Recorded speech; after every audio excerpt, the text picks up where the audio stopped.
राधे, जय जय श्री राधे, जय जय श्री राधे। बोलो श्री राधा रमण लाल की,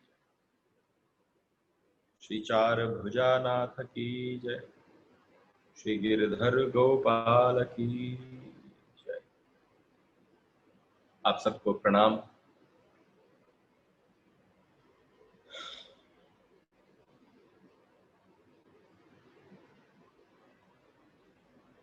हम सब लोग सोचते हैं कि सारी सजावट जो है वो अलंकारों से होती है, आभूषणों से होती है, वस्त्रों से होती है। भक्ति के जगत में सारी सजावट भावों से होती है।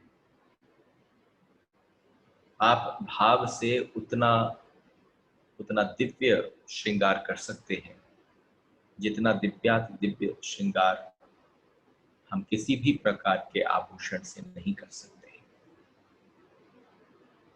कभी कभी ब्रज में रहते हुए भी, यहाँ के राधारमण जी के दास होते हुए भी, आप समझो कि जहाँ कहीं पर भी किसी भी प्रकार की शिक्षा लेने का अवसर जब भी अनुकूल होता है तो हम सबसे एक ही बात कहते हैं। आप नॉर्मल डेज में लोगों से मिलते हैं तो आप क्या कहते हैं? Hi, how you, what's going on. लेकिन एक छोटी सी बात कहूं, जो भाव के दो धनी मिलते हैं तो वो आपसे एक ही बात पूछते हैं, मन कैसा है तुम्हारा। बेला है कल मीरा का ये सफर, ये गाथा, ये प्रेम से सनी हुई स्याहियों को इकट्ठा करती हुई जो धारा बह रही थी, कल उसका अंतिम दिवस है। और मेरा बड़ा मन है, मैंने कोई आपसे प्रश्न थोड़ी ना पूछे, सारे ये वाली तो चर्चा अधिकतर मोनोलॉग ही हुई है, और किसी चर्चाओं में तो हम इधर उधर के प्रश्नावली पूछते भी थे, क्योंकि बुद्धि का विषय था, यहाँ हृदय का विषय है। तो आई डोंट नो ये समय उपयुक्त है कि क्या है, क्योंकि कल हमसे किसी ने कहा अब ये दर्शन मिल गए मीरा को, इसके बाद क्या चाहिए। तो मैंने कहा दर्शन हुए हैं, अभी महामिलन नहीं हुआ है। लेकिन महामिलन से पहले जितने यहाँ श्रवण कर रहे हैं, जितनों को आप जानते हैं, आप सबसे मेरा एक प्रश्न है, और मैं ये समझ सकता हूँ हमारे जो व्हाट्सएप ग्रुप पर गतिविधि देखकर कि जब भी कोई चर्चा किसी को सीधी मुझसे करनी होती है तो डायरेक्ट मैसेजेस की संख्या बहुत ज़्यादा होती है, और जो व्हाट्सएप पर हम एक जनरल डिस्कशन डाल देते हैं। तो क्या पूछना है? ब्रज से पूछ रहा हूं सबसे, मन कैसा है? यही एक प्रश्न है जो आपको अपने प्रेमियों से पूछना चाहिए, क्योंकि मन कैसा है,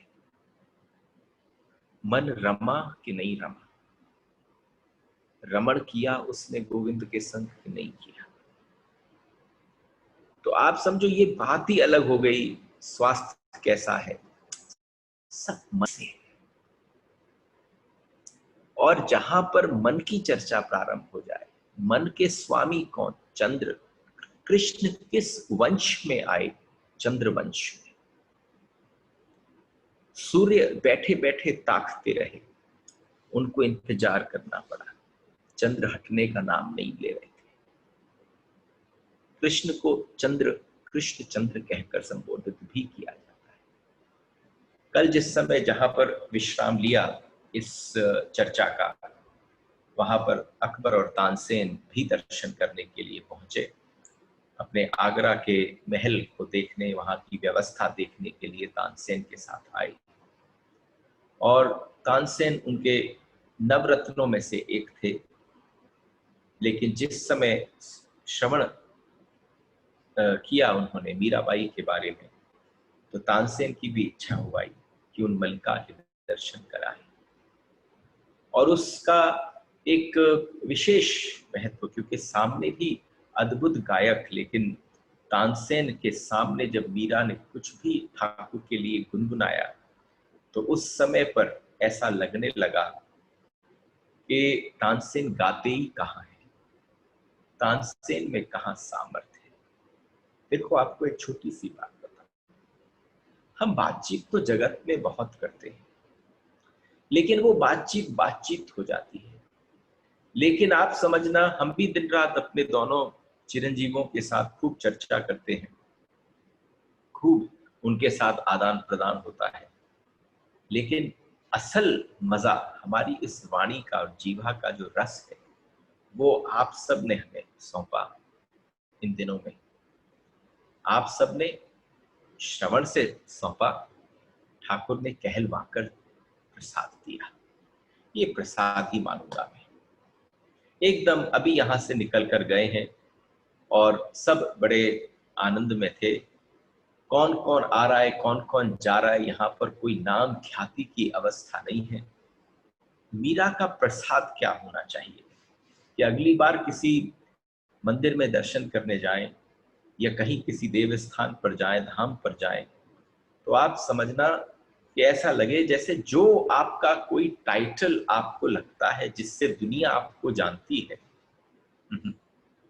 उस भाव की अवस्था से जाना कि ठाकुर के दरबार में जाकर आपकी हाजिरी लग जाए।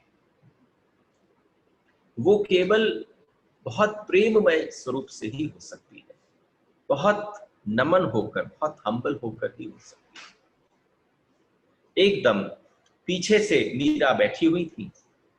आज राधा कुंड में मीरा स्नान करने गई अपनी चमेली और केसर के साथ। उनके दोनों पति भी थे। बड़े सुंदर तरीके से इन दासियों ने थोड़े से पर्दा की व्यवस्था कर दी थी। मीरा एकदम राधा कुंड के जल में प्रवेश करती हैं और पीछे से बहुत ही मधुर कंठ से कुछ सुनाई देता है और पीछे से एकदम आवाज आई और उस आवाज ने कहा, माधवी। अब जैसे आपका नाम माधवी ना हो तो आप मुड़ के ही ना देखो, लेकिन अब मीरा माधवी इन दोनों नामों को स्वयं स्वीकार कर चुकी थी। तो आप समझना, उतनी ही जल्दबाजी में जितनी जल्दी कान में श्रवण पहुंचा कि हे माधवी, मीरा चौंक कर पलट कर पीछे की तरफ देखती है। सम्मुख चंपा खड़ी थी। सम्मुख चंपा खड़ी थी, वो चंपा जिसको भगवान ने कह दिया अब चंपा यहां से बाहर न जाएगी, वृंदावन ही है। और जब कहा कि चंपा अब यहां से बाहर न जाएगी, एकदम मीरा चरण स्पर्श के लिए झुकी तो वहां पर दोनों केसर और चमेली आश्चर्यचकित रह गई। एक तो उसकी वेशभूषा देखकर एक पल के लिए जल में जैसे ही समाकर डुबकी लगाने वाली थी, केवल प्रविष्ट होने वाली थी जल के भीतर, एकदम उसने थोड़ा सा ऊपर उठकर देखा कि अरे, चंपा के चरण हमारी बाईसा, अद्भुत, ये क्या हो रहा है। लेकिन एकदम ऐसा लगा जैसे शायद कुछ गलत देख लिया और चंपा ने भी कसकर पकड़कर उनको हृदयगत लगाकर अपनी छाती से लगा लिया। और जब चंपा ने छाती से लगाया तो गिरिराज जी की परिक्रमा करते हुए राधा कुंड में स्नान करके मीरा सघन तमाल तरु के नीचे शांति से बैठी थी। चंपा मिल गई तो चंपा के साथ भी बैठ गई। देखो, आज का राधा कुंड और तब के राधा कुंड में जमीन आसमान का अंतर है। चारों तरफ आपको तमाल और कदम्ब के वृक्ष मिलेंगे। उनकी तरु के नीचे जाकर दोनों की दोनों सखियां बैठ गईं, आपस में चर्चा करने लगी। उनके पति जो है किशन शंकर आदि, वो सब कपड़े सूख रहे थे, उनकी रखवाली करने लगी। एक संदेश है तुम्हारे लिए, चंपा ने आकर मीरा से अर्ज किया। संदेश ये है कि वो दोनों पेड़ के नीचे बैठी श्याम सुंदर की इच्छा है कि तुम अब द्वारका जाओ। श्याम सुंदर की अब इच्छा हो गई है कि तुम द्वारका चली जाओ। मीरा की आंखें भर आई एकदम, क्योंकि जिसको, अरे तुम जो भक्त है वो इस प्रकट वृंदावन में आने को तरसता है, लेकिन जो भक्त शिरोमणि है उसको दिव्य वृंदावन मिल गया हो, उस दिव्य वृंदावन को छोड़कर जाने का कोई कहे कि खुद ठाकुर कह रहे हैं बस अब वृंदावन का वास तुम्हारा पूरा हुआ, अब तुम द्वारका के लिए प्रस्थान करो। मीरा के आंख से जैसे यहाँ जो मिलन था, उस मिलन से मुझे गोविंद दूर कर रहे हैं। देखो बहुत सारी बातचीत आप लोगों को समझ में ना आती होगी कि अश्रुधारा क्यों बहती है, लेकिन वो अवस्था उसके हृदय की है। और जब कोई मुझ जैसा दास उस बात को कहने का सामर्थ्य भी जुटाने की चेष्टा करता है, तो मन क्या होता है कि वो बात बिल्कुल वैसे कही जाए जैसे उस समय आपस का संवाद हुआ हो, जब चंपा ने कहा तो मीरा को ऐसा झटका लगा कि अरे मुझसे कह दिया, एकदम मुख में क्या बोलना चाहती थी, कैसे बोलना चाहती थी, राधा गोविंद का नाम लेना चाहती थी, आधे अधूरे शब्द निकल पाए, पूरा एक वाक्य भी न निकल पाया। और उसके पश्चात फिर से जाकर उन्होंने कह दिया, तो चंपा ने कहा ये तेरी इस देह का दोष है, ये तो सांसारिक है। तो मीरा ने कहा उन्होंने कह तो दिया था, हमारे गोविंद ने कह तो दिया था कि ये जो देह है अब तेरी प्राकृत देह नहीं रही, अब अप्राकृत हो गई है, लेकिन फिर भी तो तू इस धरती से अभी जुड़ी है।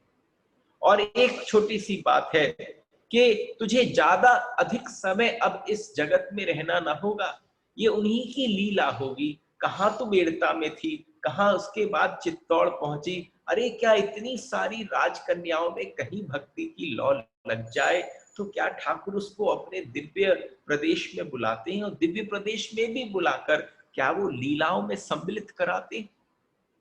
तो पहली है जो कलिकाल में आकर गोविंद की लीलाओं में सम्मिलित हो पाई। मीरा उल्लासित हो उठी जब उसे पता चला कि बस ज्यादा दिन रह नहीं गए, बहुत ज्यादा दिन की आयु नहीं रह गई है। अरे मृत्यु की खबर सुनकर अच्छे अच्छे की नींद उड़ जाए, लेकिन मीरा जानती है कि ये आखिरी जन्म है। इस शरीर से वो दर्शन कर पाई जो लोग मरने के पश्चात नहीं कर पाते, तो अंदर से उल्लासित हो पड़ी, सदा सदा के लिए श्री चरणों की, श्री किशोरी जी के सेवा में कैसे पहुंचू। कल हमारे पास एक प्रश्न आया, उसमें था राधा जी को राधा जू क्यों बोला जाता। अब देखो, अब आपने भी क्या बात छेड़ी है, आप छेड़ भी रहे हो तो जाते जाते छेड़ रहे हो। रविंद्रनाथ टैगोर अपने जाते जाते अंतिम अवस्था पर जब बिल्कुल मरणशैया पर बैठे थे और कविताएं लिख रहे थे, तो मजेदार बात यह है कि जब वो लिखते और उनके हाथ से और उनके मन से वो भावना, वो शब्दावली प्रकट होती, तो उनको पल पल लगता अब एकदम जाने का समय आया और मेरी विचार और कलम में यौवन प्राप्त हो गया है। आप समझना, how do I relate to these talks that we have done, these 4 in this lockdown and COVID-19 times. These have been marathon talks. If you actually relate, so these have been marathon talks. कल ही जब हमसे किसी ने phone पर बातचीत करी तो हमने उनसे कहा कि अब समय, क्योंकि सब चारों तरफ के हमारी जिम्मेदारियों के जहां जहां खूंटे बंधे हैं वो सब जगहें खुल रही, आगे कोई चर्चा करेंगे तो इतने मैराथन टॉक्स नहीं देंगे, और कुछ नियमावली, कुछ समय की सारणी में उसको बांधने की चेष्टा करें। These मैराथन टॉक्स, ये तो डूब गए तो डूब गए। अब ये क्या कहो कि भीतर जाने के पश्चात को आधे अधूरे बाहर निकल आओ, हफ्ते भर में ही बाहर निकल आओ, ये संभव नहीं था, ये मेरे बस की भी बात नहीं थी। फिर आप सबने मेरे को पकड़ के रखा, मतलब मैं नाव में बैठा था, बहने की चेष्टा कर रहा था, और आप सब ने चप्पू चला दिए। तो फिर क्या बात है, जब आप चप्पू चलाने वाले थे तो हम भी बैठ गए। तो यहां पर अपनी मृत्यु की खबर सुनकर, अपनी उस बात को सुनकर कि तुझे ज्यादा दिवस तक रहना ना होगा, जैसे चंपा आर पार सब कुछ देख पाती हो, एक एक गोपी। अरे आप उसके ऐश्वर्य की प्रधानता की क्या बात करो गोविंद के की। जब हमने आपको गौलोक के दर्शन कराए तो हमने आपसे क्या कहा कि जब इस लोक के, पृथ्वी लोक के नारायण पहुंचे तो वहां जाकर उनके छाती से कौस्तुभ मणि उड़ गया, श्रीवत्स का चिन्ह मिट गया, उनकी पूरी वैजंती माला कहीं लुप्त हो गई, जितने साज श्रृंगार धारण किए थे सब के सब लुप्त हो गए। क्यों? क्योंकि जब वहां पहुंचे तो उन्होंने ऐश्वर्य को त्यागा। वहां पहुंचने के लिए सबसे पहले ऐश्वर्य त्यागना पड़ता है और माधुर्य को की ओट में, माधुर्य के रस में नहाना पड़ता है। आज मीरा ने जब सुना, चंपा तनिक गंभीर होकर चुप्पी साध ली और उसे चुप, मीरा के मन में आशंका सी उठी, किंतु उसे परे ठेल कर हंसते हुए बोली, कहन प्रियतम बताओ हमारे प्रियतम का संदेश क्या है। अंदर क्या बातचीत चल रही थी उसके मन में चंपा के, एकदम चंपा कहीं रुकी, कहीं बोल रही थी, कहीं कुछ कह पाने की चेष्टा कर रही थी। लेकिन इन सब के बावजूद हमारी मीरा ने पूछा कि बताओ प्रियतम का क्या संदेश है। मैं आपके लिए एक बात कहना चाहता हूं कि किसी की नजर पर खरे उतरना, किसी के विश्वास पर खरे उतरना, किसी के भरोसे पर खरे उतरना, और ये सब साधारण बात है। आप भरोसे पर खरे उतर सकते हो, विश्वास पर खरे उतर सकते हो। कौन सी चीज इस जगत में नहीं होती? आप किसी के प्रेम पर खरे नहीं उतर पाते। ये केवल गोविंद हैं, ये केवल हमारे ठाकुर हैं, जिन्होंने करोड़ों अरबों खरबों गोपियों और गोप और जिसने उनको चाहा, उनके प्रेम पर खरे उतर पाए। प्रेम में खरा उतरना सबसे बड़ी बात है। आप समझो, करोड़ों लोग आपसे आस लगाए बैठे हो, दुनिया की चुटपुट बातों पर आप खरे उतरने की बात करते हो, वो प्रेम पर खरा उतरता है। यहां पर उसने बोल दिया मीरा ने, बताओ प्रियतम क्या क्या संदेश है। उनकी प्रत्येक बात, प्रत्येक विधान रसपूर्ण है। इस दासी को वे जैसे चाहे, देखो भक्त के साथ कंप्लेन नहीं होती। आप you have been reading so many scriptures, आप आश्चर्य करेंगे, भक्त के साथ कंप्लेन नहीं होती, भक्त के साथ मांग नहीं होती। जिन जिन भक्त शिरोमणियों ने कोई स्तोत्रों को, किसी चीज का गान किया है, उसमें ठाकुर के सौंदर्य का वर्णन है, उसमें मांग नहीं है। लेकिन इस संसार में जितनी भी हमारी आरतियां लिखी गई है, सब में मांग है। तो यहां पर मीरा ने पूछा, इस दासी को वे जैसे चाहे वैसे रखें, यह जहां जिस अवस्था में होगी उन्हीं की रहेगी, ऐसी दृढ़ प्रतिज्ञा केवल एक भक्त की हो सकती है। इसमें सोचना क्या है, द्वारका भी मेरे प्राणपति का धाम है। अगर आज उन्होंने कह दिया वृंदावन छोड़ दो, तो मीरा वृंदावन का त्याग कर देगी, क्योंकि वो भी मेरे ठाकुर का धाम है। ये बात कर कर तुमने माधवी के रूप में प्रथम बार, देखो भगवान ने मीरा को ये आज्ञा क्यों दी कि मीरा तुम वृंदावन छोड़कर द्वारका चली जाओ। तो चंपा ने इस बात को कहा कि तुमने माधवी के रूप में प्रथम बार श्याम सुंदर के ऐश्वर्य रूप के दर्शन पाए। जो गोवर्धन लीला का दर्शन है वो ठाकुर की ऐश्वर्य लीला है। माखन चोरी की जो लीला है वो रसपूर्ण लीला है, और जो महारास की लीला है वो माधुर्य रस की भरी हुई सनी हुई लीला है। तो हर लीला में अलग अलग रस है। तुमने जो लीला का दर्शन किया, वो दर्शन तुमने गिरिराज के समय पर धारण करते देखा, वो उनका ऐश्वर्य रूप था। और उस ऐश्वर्य रूप पे तुम्हें स्मरण आ जाए कि सबको तो एक उंगली दिख रही थी, अरे माधवी तू अकेली थी जिसको 4 हाथ दिखे, और जिसको 4 हाथ दिखे तो तेरा जहां जन्म हुआ उनके इष्ट 4 भुजा नाथ थे। ये चंपा बोल रही। इतने भीतर कौन से युग की बात, कौन से युग में जोड़ी चंपा ने। उनके 4 भुजा थी, और उनके 4 भुजा जो थी, 2 से वंशी संभाले हुए थे, 1 से गिरिराज संभाले हुए थे और एक उंगलिया से उन्होंने गिरिराज एक धारण कर रखा था एक हाथ से, और एक हाथ सीधा हाथ अभय मुद्रा में था।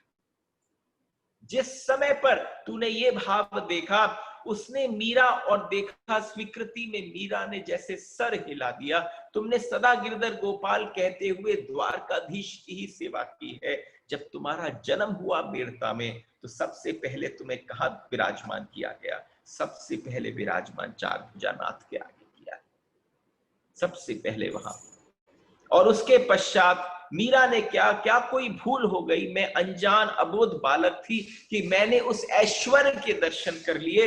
हाय, मैं क्यों उस समय ऐसी रह गई? कहीं मैंने माधुर्यता के दर्शन किए होते, कहीं रास के दर्शन किए होते, तो अभी तक मैं किंकड़ी बनकर ठाकुर के रास में प्रस्तुत होती।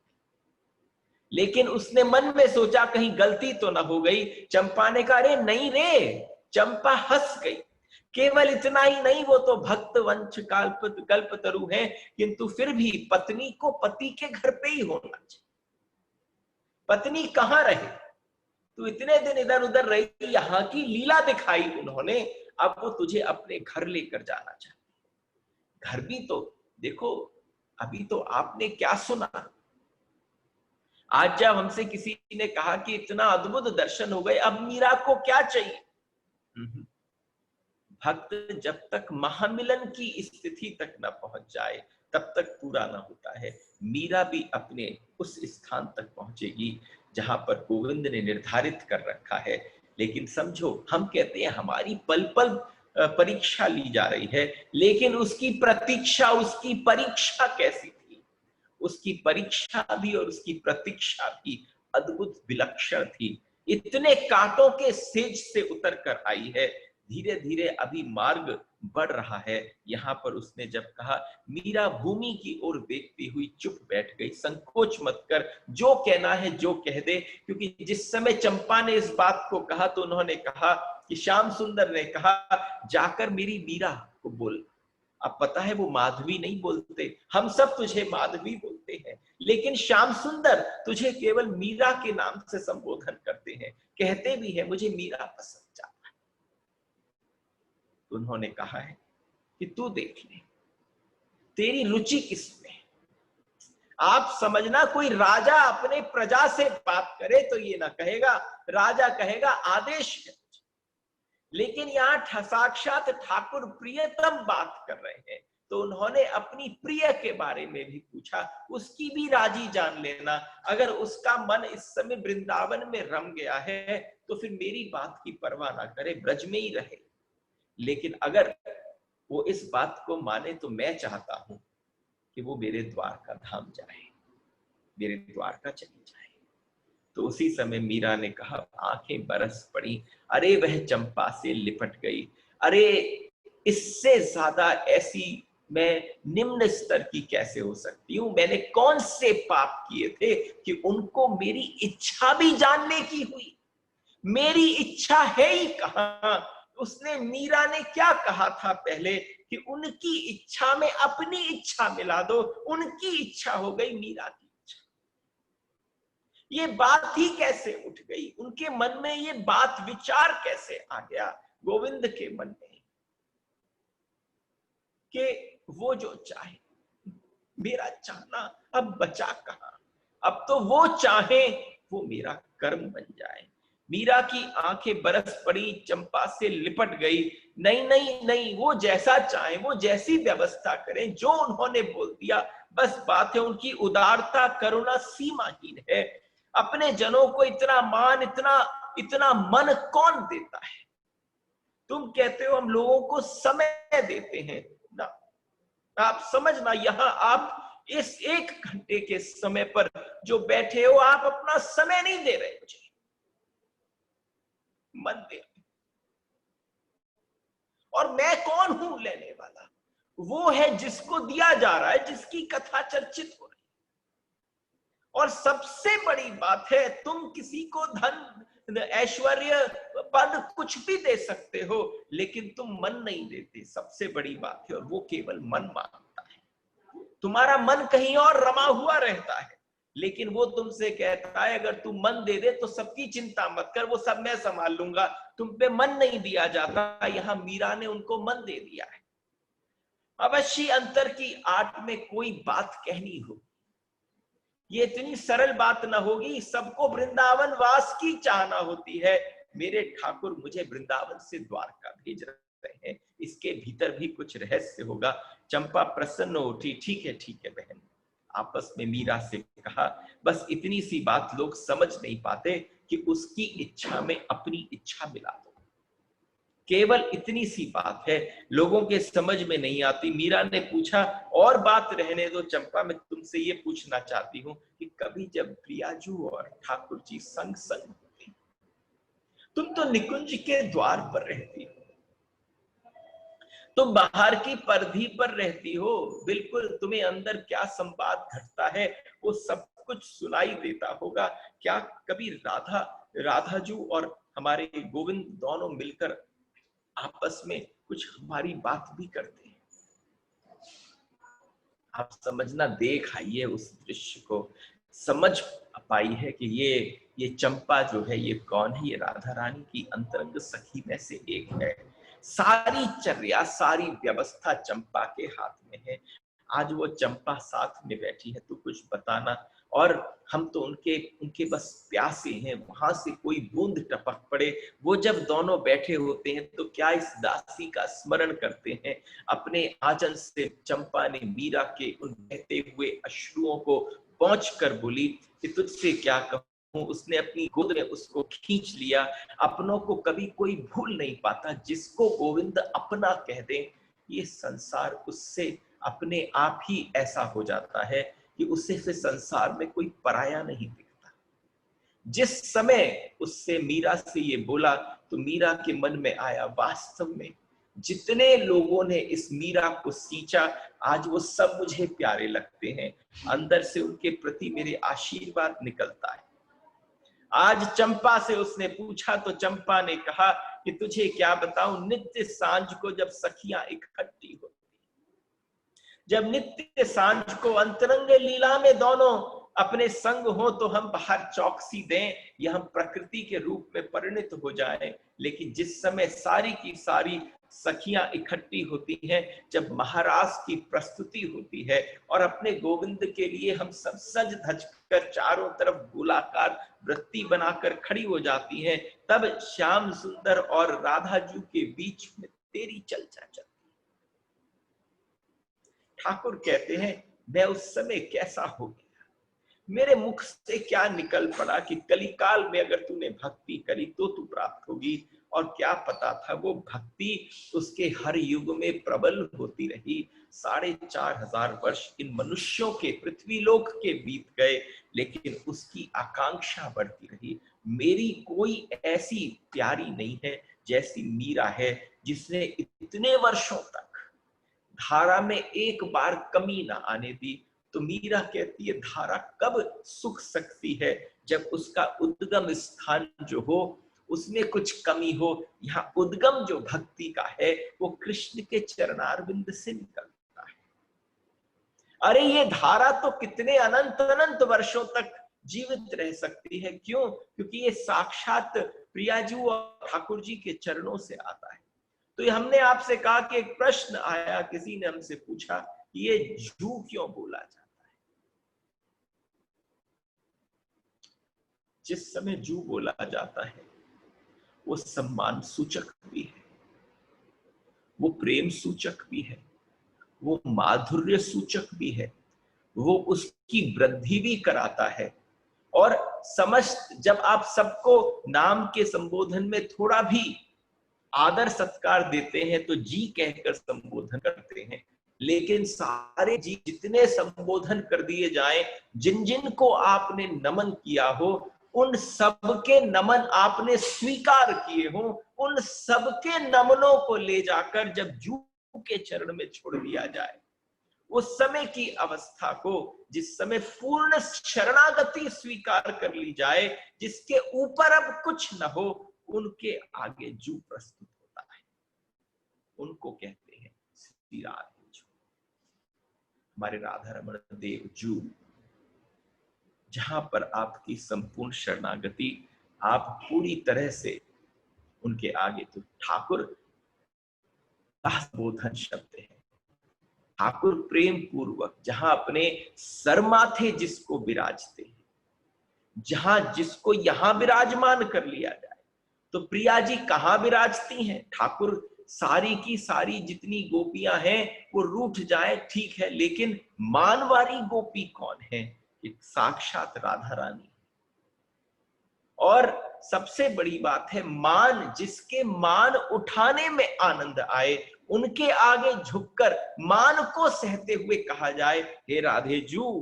तो ठाकुर जी ने जब संबोधन कर दिया जू, तो उनकी जिन जिन सखियों ने, किंकरियों ने और भक्तों ने उसको श्रवण किया, तो उन्हें समझ में आया ये उपाधि सिवाय राधा जू के और किसी को प्राप्त नहीं हो सकती, इसलिए कहा जाता है राधा जू।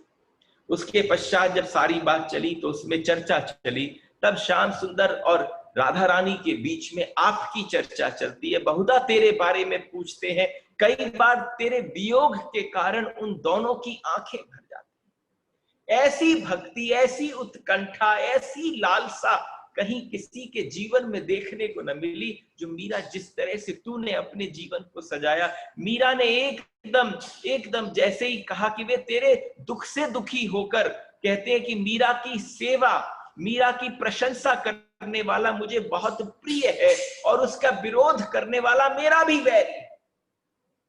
एकदम जब गोविंद ने ये बात कही, तो उसने, चंपा ने कृष्ण के मुख से क्या निकला? जो मीरा को प्रेम करता है उसको मैं प्राप्त होगा। ये भक्त की विशेषता है। एक बार भगवान का मन कराया कि मैं भक्त बन, ये थोड़ी इससे दो पल की इधर की बात है।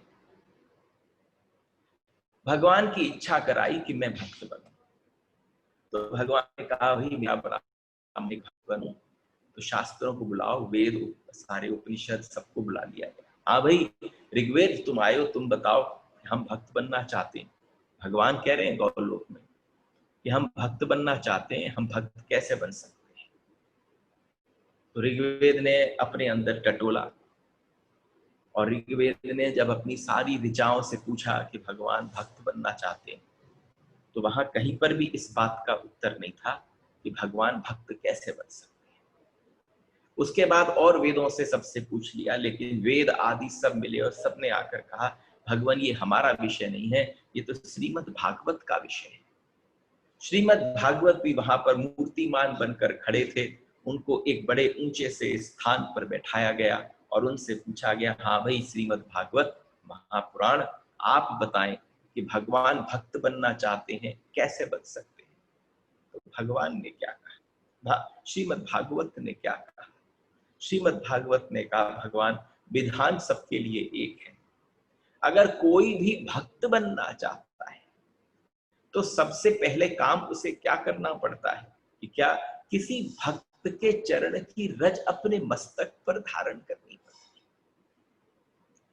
तो उन्होंने कहा ये कैसे संभव होगा, बताओ। तो उन्होंने कहा कोई आपका ऐसा भक्त हो जो अपने चरणों को मल मल कर उसके चरणों की रज ले जाकर आपके मस्तक पर छोड़ दे, तब आप भगवान भगवान होते हुए भक्त बन पाओगे। अब तो वहां पर सबके बीच में प्रश्नावली उठ गई कि भाई ऐसा कौन भक्त है, ऐसा कौन भक्त है।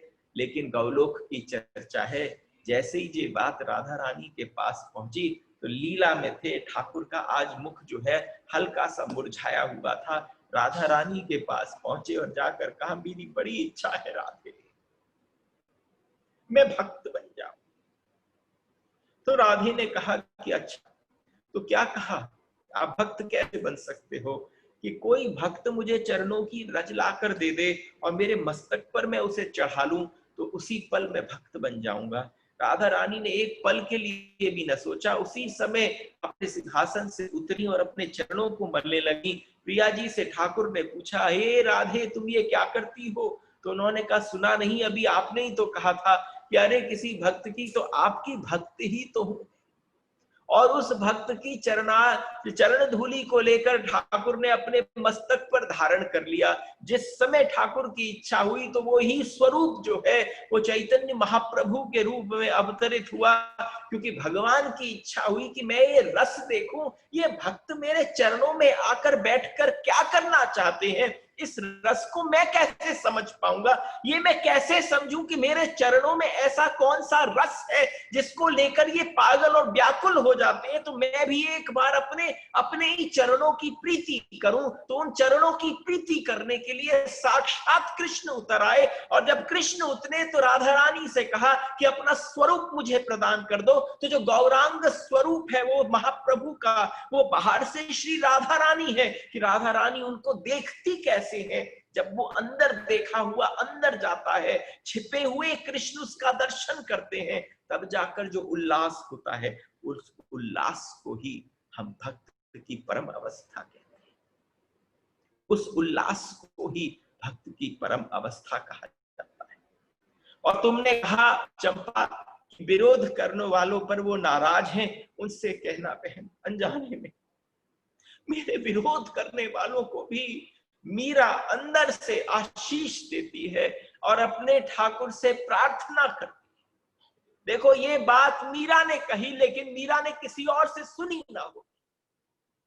आपकी प्रार्थनाएं उस तक क्यों नहीं पहुंचती? क्योंकि आपकी प्रार्थना यूनिवर्सल नहीं हो पाती। आपकी प्रार्थना जो है वो बड़ी डायरेक्टेड होती है एक व्यक्ति विशेष के ऊपर। आपकी साक्षात की जो अवस्था है, आपकी जो प्रश्नावली है भीतर की, prayers are first meant for people who you don't like, जिनको आप पसंद नहीं करते, जो आपको पसंद नहीं करते, उसके बाद प्रार्थना अपने लिए की जाती है। तो यहां आज मीरा ने कहा, हे चंपा मैं उनके लिए भी प्रार्थना करती हूं कि भगवान का उनके प्रति न उतरे। चंपा हंसती क्या कहती है, बहन ये तो गोविंद का स्वभाव है, भक्त के सामने अपनी समदर्शिता भूल जाते हैं। वो भूल जाते हैं कि वो समदर्शी है। जब भक्त आ जाए, जिस समय उन्होंने प्रहलाद को स्वीकार किया तो प्रहलाद को स्वीकार तो कर लिया, लेकिन हिरण्यकश्यपु ने उसके साथ जो किया तो समदर्शिता न दिखाई।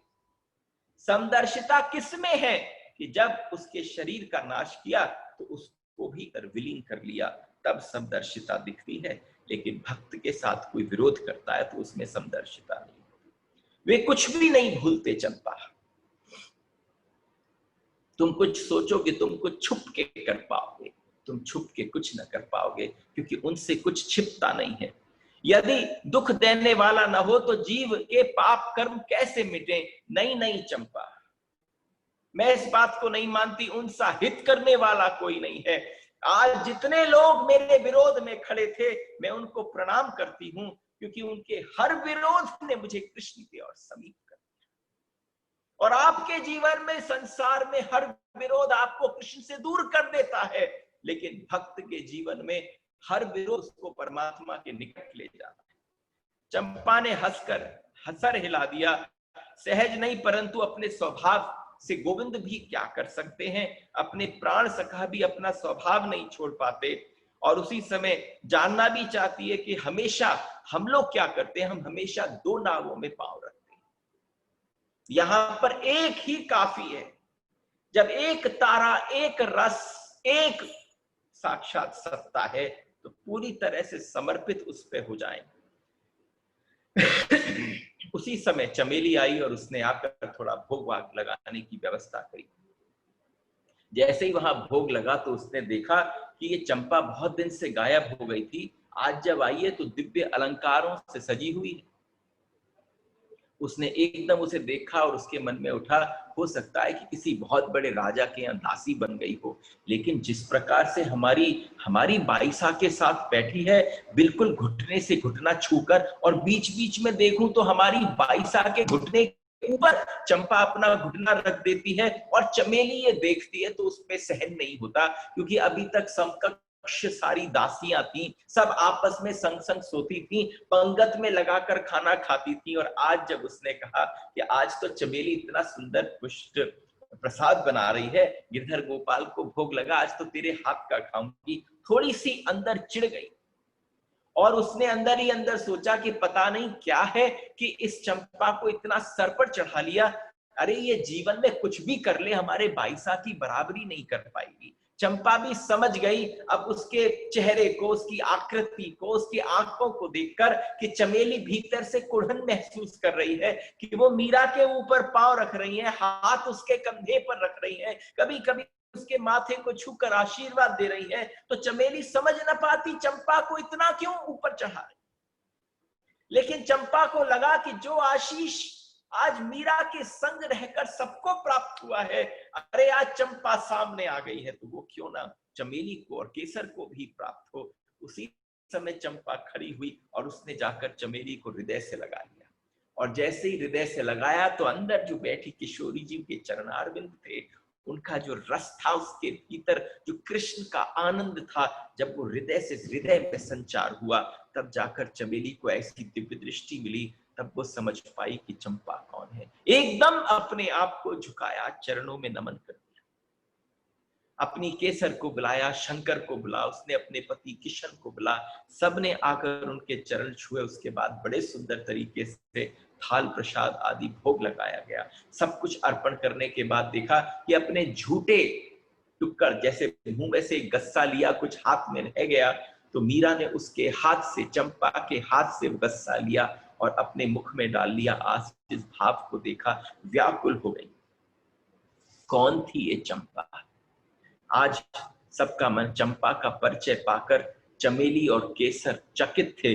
जीवन साथ साथ बिता दिया फिर भी न पहचान पाए, जैसे कि कोई फ्लैशबैक में चला जाता है। एकदम चमेली और केसर जो थी वो फ्लैशबैक में चली गई, चंपा को देखते हुए कि पूरा जीवन इसके साथ बिता दिया। चमेली को स्मरण हो आया बचपन के वे सुलहने रुपहले दिन। चंपा पहले पहले दिन जब मीरा के पास आई तो बाईसा हुकुम उस समय 6 वर्ष, उस समय मीरा केवल 6 वर्ष की थी जिस समय चंपा पहली बार उनके सामने आई। हम सब उनकी बहनें सखियां दासिया नगर के बाहर बड़े वाले बाग के भीतर झूला झूल रही थी। तीज का उत्सव था और बड़ी गुत्थम गुत्था चल रही थी। सारे बीरम देव जी, रायसल, रतन सिंह जी सबकी छोरियों में, और भाई बड़े बड़े झूले लटके हुए थे। जो सबसे बड़ा वृक्ष था उसमें राजकुल का झूला था, एक वैश्यों का झूला था, एक दासियों के लिए झूले थे, शहर के आगंतुकों के लिए झूले थे। लेकिन सबसे ज्यादा भीड़ मीराबाई वाले झूले पर थी, या राजकन्याएं झूल रही थी। और धीरे धीरे हाथ मार मार कर कोई ना कोई कुछ कहता। उतनी देर में देखा दूसरे झूलों पर हल्ला हो रहा था खूब जमकर, और उस हल्ले को देखते हुए वहां प्रौढ़ आदि दासियां से, ये सारी जितनी दासियां इकट्ठी हुई थी, ये सब अपनी अपनी रानियों के दहेज में आई थी। उन सबके दहेज में ये रानियां पहुंची, कई वृद्धा प्रौढ़ा सब आई, इस सब झूलन उत्सव में हो गई। जैसे ही मीरा की बारी आई तीसरे नंबर पर, तो जैसे ही उस पर आकर बैठी तो वहां पर बैठते ही उन्होंने पीछे से सोटी मारना शुरू कर दिया वीरम जी की बेटी ने। तो उसने कहा, अरे मेरे को मत मारो, मेरा तो बींद तैयार है, तुम अपनी चिंता करो। तो उसने कहा, तेरा बींद कहां से आया? गिरधर गोपाल पास में थे। उसी समय उसने कहा, मेरे बींद तो गिरधर गोपाल। तो उसी समय जैसे आपस में होती है खींचा तानी बहनों में हो गई, अरे बित्ते भर की है और अभी बित्ते भर की होके अपने आप को बींद वाली बोल रही है। तो बहनों के अंदर बसी बड़ी मजेदार हंसी ठटोली चलती रही। मीरा की पूरी बात होने से पूर्व ही सारी बहनें हंसने लगी। दासियों ने मुस्कुराकर ओढ़नी से पल्लों को ढाक लिया मुंह, क्योंकि कहती है बींद की सारी बातें सुनकर इतने क्षमा क्यों जाती। लेकिन सब बातें होती रही। मीरा ने भी जीजा हुकुम को कहा, केवल बींद ही नहीं, मेरा बींद इस जगत में सबसे बड़ा है, देखिए ना। कहते हुए उन्होंने झुककर गिरधारी को अपनी गोदी में सामने सम्मुख प्रस्तुत कर दिया। श्याम कुंवर ने, वीरम देव जी की पुत्री ने कह दिया, चुप बेशरम, कैसी बात कर रही है? सारी दासियां सबके बीच में तू एकदम अपने बींद बींद करके कह रही है। तभी गगन से हल्की सी फुहार आने लगी और एकदम अपने गोविंद को बड़ी एक सुंदर सी छतरी के भीतर, जो पत्थर की बनी हुई थी, बाग के बीच में ले गए। सिंहासन पर हमारे गोविंद गिरधर गोपाल विराजे और सारी राजकन्याएं दासियां मिलकर घूमर करने लगी। और जो बड़ी बड़ी दासियां थी उम्र की, वो सारी की सारी दासियां उनको सही करने लगी कि नृत्य ऐसे करो, अरे तू कमर ऐसे लचका, तू हाथ ऐसे ऊपर कर। कि घूमर में जो वहां पर स्पेशलिस्ट थी वो एक एक को समझाने लगी। नृत्य में जो भी चूक होती वो वहां बैठकर सबको समझाती। और सुंदर, बड़ा सुंदर पचरंगी, दो रंगी, त्रिरंगी, अलग अलग प्रकार के परिधान पहने हुए थे। ठाकुर जी का साफा भी पचरंगी था, मयूर पिच्छ धारण किए था। नाच गाने के पश्चात शरबत की मनुहारें हुई और गिरधर को भोग लगाकर राजकुमारियां सारी अपने झूला झूलने के पश्चात भोग में कतार में बैठ गई। सबको भोजन कराकर दासियों की पंगत बैठी। पंगत में सबसे पहली बार मिथिला ने चंपा को देखा। तब देखा, ये चंपा छोटी सी सामने खड़ी थी। कहाँ है, कौन है तू? तो उसके मुख से बोल भी न निकलते थे। कहां से टपकी, गौलोक से श्री जी के चरण से सेवा कर कर प्राप्त कर कर 1500 4000 साल पहले जिसने मीरा के कान में बोला, अरी बावरी, जे दृश्य ठाकुर को हाथ पे धारण करो भयो गिरिराज, कभी जगत में दोबारा न देख पाएगी बावरी। सब छोड़, कौन सी गांठ को पकड़ के बैठी है, गांठ छोड़। वो गांठ छुड़ाने वाली जो है, वो ऐसा लगा भगवान ने गौलोक से टपका दी। कहां टपकाई कि सीधे मीरा के सम्मुख। वहां पहली बार उन्होंने चंपा को देखा। देखकर सोचा कि कोई राजकुमारी की दासी होगी। एक साथ पूछा, तेरी धनियानी कौन है? उसने मीरा की तरफ उंगली कर कर दे दी, मेरी धनियानी ये। उन्होंने कहा, बोलती है, तुझे आज तक यहाँ देखा नहीं। एक साथ इतनी सारी दासियां थी, सबने प्रश्न करना प्रारंभ कर दिया, किसकी बेटी है, कहाँ की है, कौन से गांव की है, कहाँ का नाम है तेरो, किस जाति की है, माँ बाप कहाँ है, कौन लाया तुझे यहाँ पर? प्रश्नों की बौछार होने लगी उसके। और एक बात का भी उत्तर नहीं था। प्रश्नों से घबराकर बड़ी बड़ी हिरनी सी आंखों को देखती रही, सुंदर नेत्रों से झल भराया। और गंगा ने सबको डांटा और डांट कर कह दिया, ये छोरियां से तंग मत करो, मैं बाईसा हुकुम के पास ले जाती हूँ। और जब पहली बार चंपा मीरा के कक्ष में, मीरा के गिरधर गोपाल के पास, तो मीरा क्या रही थी, एकदम मीरा के सबसे पहला स्वर जो कान में पड़ा चंपा के, चंपा आज तक भूल ना पाई। चंपा ने सबसे पहले सुना कि गोविंद से बात करते करते मीरा कह रही है, कैसा लगा तुम्हें आज झूला झूलने में मेरे साथ? आदत डाल लो, अभी तक मैं तुम्हें झुलाती हूँ, कुछ समय बाद तुम मुझे झुलाना। जैसी मीरा के संवाद को सुना, गाने में मजा आया ना? और आज बताना मैंने घूमर कैसे किया। एक मूर्ति से बात करते देखा। चंपा दूर से ही निहारती रही। चंपा क्या करती रही, लेकिन सब कुछ मीरा के उन चरम भक्तिमय चक्षुओं से बचकर करती रही। जी जी क्या कर रही हो, छोटी होकर भी तुम बींद वाली हो गई हो, ये सारी बातें बताओ। कोई बींद को लेके शर्माता है? मैं तो तुम्हें लेके नहीं शर्माती। मीराबाई ने अपने गिरधर गोपाल से कह दिया, आज नहीं तो कल चाहे तो हो ही जाएगा। ये पूरा जगत जान जाएगा, ये जान जाएगा कि मैं तुम्हारी हूं और तुम मेरे बींद हो। इस बात में छुपाने की क्या बात है? रनिवास की सारी स्त्रियां अपने बींद की बात सुनते ही छुई मुई सी हो जाती। मुझे समझ में नहीं आता, क्या अद्भुत चर्चा चल रही है मीरा की और गिरधर गोपाल की। और उसके बीच में उसी समय वहां पर जब चंपा पहुंची तो उसने, मीरा ने कहा, उसने अर्ज किया कि कोई लड़की आई है और वो कह रही है आपके पास रहेगी। गंगा के जाने पर मीरा ने उसकी ओर देखा, वो पीछे चुपचाप खड़ी थी, मीरा को ठाकुर के संग संवाद करते देख रही थी। कल्पना करो चंपा को क्या लगा होगा। उसके कान में जाकर कहा था 4500 वर्ष पूर्व। आज फिर से साथ खड़ी थी, अपनी प्रतिज्ञा पूरी कर रही थी। ये प्रतिज्ञा में राधा रानी की कृपा थी। राधा रानी से आज्ञा लेकर आई थी कि इसके साथ मैं रहना चाहती। कलिकाल में उसकी भक्ति को सजाने का काम किया। आपको भी नहीं पता आपके जीवन में कौन कौन आया, क्या क्या करते हुए आया।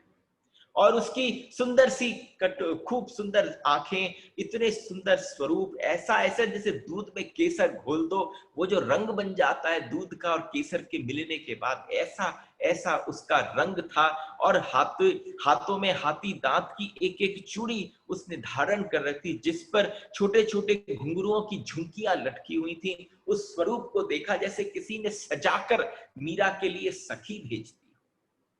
उसी समय उसने कहा, तुम्हारे यहाँ पर भी ठाकुर जी हैं? तो उसने कहा, हाँ हैं। स्वीकृति में सर हिला दिया। क्या नाम है तेरा? उसने बड़े मधुर कंठ से पहली बार बोला, मेरा नाम चंपा है। उसका मधुर सुनकर मीरा चकित हो गई, प्रसन्न हुई। कुछ क्षण बाद उसने कहा, तुम्हें कहाँ रहने का मन है? तुम्हारे कौन है? तुम्हारे माता पिता है? पता नहीं। सब तरफ चारों तरफ खूब हाड़ियां लेकर बजने लगी पूरे के पूरे मेड़ता के अंदर कि भाई कोई गुजरी छोरी है। और वो गुजरी छोरी 6 वर्ष की हमारे बाग में आ गई थी तीज वाले दिन। मीराबाई सा के महल में उनके साथ है इस समय। जो भी माता पिता की कन्या खो गई हो वो वहां आकर उसको ले ले। लेकिन कितने दिनों तक बचता रहा, लेकिन कोई लेने ना आया। तब से वो वहीं हो गई। जब मीरा का ब्याह होने लगा तो मीरा के ब्याह के समय पर, आपको शायद पता ना हो, राजमहलों में क्या होता था, ब्याह के एकदम बाद, ब्याह के एकदम बाद सूची मांगी जाती थी ससुराल से कि हमारी बींदनी के साथ कितनी दासियां आएंगी, और जितनी दासियां आएंगी उतने वहां पर वर की बींद की व्यवस्था की जाती थी। आज राजकन्या की का विवाह होता था और दूसरे दिन उसकी सारी दासियों का ब्याह होता था। तो यानी एक ब्याह के सहारे कम से कम 100-100, 200 दासियों के और सबके जितने भी वो होते थे, ये सब कर लिए जाते थे, उनके ब्याह करा दिए जाते थे। तो इसने अपना नाम देने से मना कर दिया। जाकर मीरा को विनती करी कि मैं कभी ब्याह नहीं करना चाहती। तो उस लजावे में जो वहां से मेरता से चित्तौड़ गया, केवल 2 ही ऐसी दासियां थीं जिनका ब्याह न हुआ था, एक चंपा और एक मंगला। और जब से चंपा का साथ छूटा, चमेली को मंगला की बेहद याद आने लगी। उस याद के साथ साथ धीरे धीरे एकदम ऐसी अवस्था हुई जिस दिन 55 वर्ष की आयु में थोड़े थोड़े केश मीराबाई के सफेद होने लगे थे, अंदर से सफेदी बाहर निकलने लगी थी। निकलने के साथ साथ ही मंगला आ गई। मंगला ने आकर सारी खबर दी। मंगला को इसलिए छोड़ आए थे कि जो साक्षात जिसको बेटी मानती थी अपनी, रतन सिंह जी के पुत्र से जिसका ब्याह कराया मुकुंद दास से, उसके साथ जब ब्याह करने के साथ साथ, वैसे तो दासियों की श्याम कुमार सा के पास कोई कमी न थी, श्याम बाई सा के पास, लेकिन फिर भी मंगला को छोड़ाई कि जब वो गर्भ से होगी तो उस समय पर भक्ति कैसे की जाती है, शास्त्रों को कैसे श्रवण कराया जाता है, अंदर भीतर गर्भ के अंदर शिशुओं को मंगला विशेष ख्याल रखेगी। मंगला ने अपने सारे दायित्व की और एक दिन मंगला पहुंच गई मीराबाई की शरण में वृंदावन, उनको ढूंढते ढूंढते। मीरा उसको देखकर आनंदित हो गई। यदि मंगला तू कब आई? आनंद आ गया। वृंदावन कैसे पहुंची? तो उसने बताया कि क्या क्या हुआ। उसने मेड़ता के बारे में बताया कि कैसे किस प्रकार से कम 22 बार जोधपुर से युद्ध हुआ, कई बार मेड़ता छोड़ना पड़ा, कई बार जयमल ने वापस किया, वीरन देव जी की मृत्यु हो गई। और जो उसकी बेटी थी मीराबाई की, जिसको वो बेटी मानती थी, अपने देवर की बेटी को, उसके लिए कहा कि उसका पहला पुत्र जन्म के कुछ समय के पश्चात मर गया और अब एक दूसरा है जिसका नाम माधव दास है। वो केवल अभी 6 वर्ष के हैं। 36 वर्ष की अवस्था में जयमल राजा बन गए और बड़ी अद्भुत तरीके से उसने मेड़ता के, देखो ऐसा नहीं है उस वंश में कौन कौन उतरा होगा मीरा के साथ, परमात्मा की कृपा रही। वो समय कैसा था कि महाप्रभु उतरे, अवतरित हुए, षड गोस्वामी अवतरित हुए, अलग अलग स्थानों पर बड़े बड़े संत एक साथ अवतरित हुए, मीराबाई का उस समय अवतरित होना हुआ। ये सारा एक ऐसा काल था जिस समय भक्ति को दोबारा भगवान सींच रहे थे और अपने निज जनों को पृथ्वी लोक पर भेज रहे थे। तो जयमल की बात बताई कि जयमल जब पूजा में बैठते थे तो उनकी उनकी पूजा में बैठने के पश्चात विक्षेप न हो, कोई इधर जाकर उनको एक बार भी जाकर एक संवाद तक न कर सकता था। और उस संवाद के न करने पर नंगी तलवार पास में रखते, और अगर कोई आ जाए तो उस नंगी तलवार से उसका धड़ हटा दें। पता चला जोधपुर के राजा ने फिर से आक्रमण कर दिया है। ये बात आपको विशेष रूप से कहनी पड़ रही है, नहीं तो मैंने मीरा के इस पूरे 1 महीने की इस यात्रा में एक दिवस भी आपके साथ कोई ऐसी विशेष युद्ध की चर्चा नहीं करी।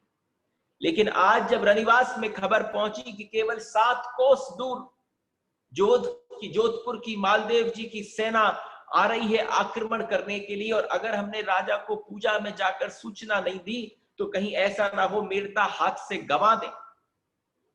फिर क्या हुआ? मीरा ने एकदम मंगला से पूछा कि उसी समय सोलंकनी जी जो हैं, यानी मीरा की ताई जी, उस समय उनको लगा चाहे कुछ भी हो जाए, चाहे मेरी गर्दन कट जाए, लेकिन मैं जाकर अपने जयमल को जाकर सूचना करूंगी। क्योंकि उस समय जयमल उस आवेश में नहीं रहते थे, नंगी तलवार पास में रहती, आंख बंद होता, जो सामने आता उस पर प्रहार कर दिया जाता।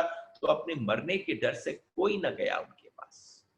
सोलंकिनी जी ने कहा कि कुछ भी हो जाए, 4 भुजानाथ के सम्मुख पूजा कर पर बैठे हैं, मैं जाकर खबर दूंगी, नहीं तो ऐसा ना हो भले ही मेरी जान चली जाए पर देश बच जाएगा। लेकिन कई कक्षों के भीतर उनका पूजा का स्थल था।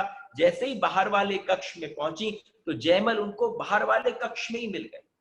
उन्होंने एकदम उनसे पूछा कि आप यहां पर कैसे? कि अरे क्या बताऊं, जोधपुर से सेना आ चुकी है, आक्रमण की पूरी तैयारी हो गई, किसी भी प्रकार से तुम अपने मेड़ता को बचाओ। उसी समय घोड़े पर बैठे रणभेरी बज गई, खूब दुंदुबियां बजने लगी, सारी सेना, सारे मेड़ता के वासी गए, सारी उन आधारशिलाओं को छोड़कर अपने घोड़े पर, को कैकाड़ नाम का घोड़ा था, उसके ऊपर बैठकर आज जयमल ने ऐसी तलवार चलाई कि समस्त मेड़ता एकदम ये देखकर अद्भुत और विलक्षण अवस्था में हो गया कि जयमल ने आज कैसा युद्ध किया।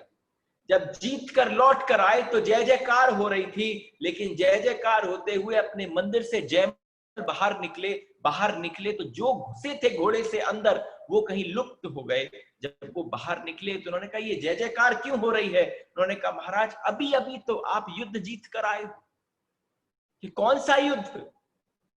उसी समय सारा दर्शन मिल गया। सोलंकनी जी सामने आई, दौड़कर रनिवास में गए, अपनी मां से बोले आपने मुझसे कब मिली? उन्होंने कहा अरे सिर्फ पूजा कक्ष के बाहर ही तो मिली, तुमसे जैसे ही कहा जोधपुर की सेना आ गई, तुम पूजा में थे, कोई आ नहीं रहा था, मैंने सोचा मेरा गर्दन ही तो कटेगी लेकिन देश बच जाएगा, लेकिन आप मेरे तक पहुंची कब?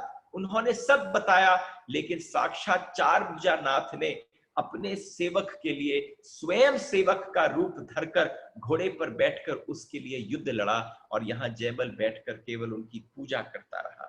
मीरा को यह सुनकर आनंद हो गया, और उस आनंद के साथ साथ उन लोगों ने यात्रा प्रारंभ कर दी। मंगला को भी अपने साथ ले गई। कहा जाता है कि ये यात्रा वृंदावन से द्वारका तक मीरा ने पैदल करी, कोई रथ नहीं थे।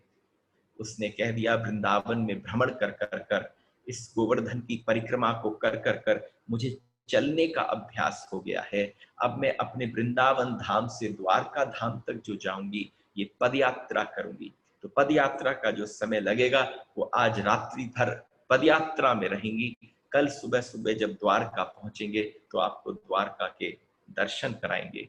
Tomorrow will be the last day for Mira's talk. I don't know, but all the Thanksgivings I will give tomorrow. अभी के लिए यहीं पर विश्राम लेते हैं। राधे राधे।